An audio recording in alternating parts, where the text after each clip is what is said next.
আসসালামু আলাইকুম। এখন আমি আপনাদেরকে দেখাবো আমার গরুগুলাকে কিভাবে সাইলেজ খাওয়াইতেছি। এই যে যেগুলো খাইতেছে এগুলো হইতেছে সাইলেজ।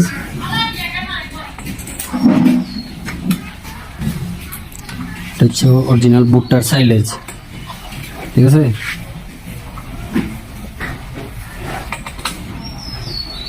সাথে হালকা কিছু দানাদার খাদ্য আছে। কিছু দানাদার খাদ্যটা দিলে অবশ্যই একটু ভালো হয়, খাবারটা একটু বেশি খায়।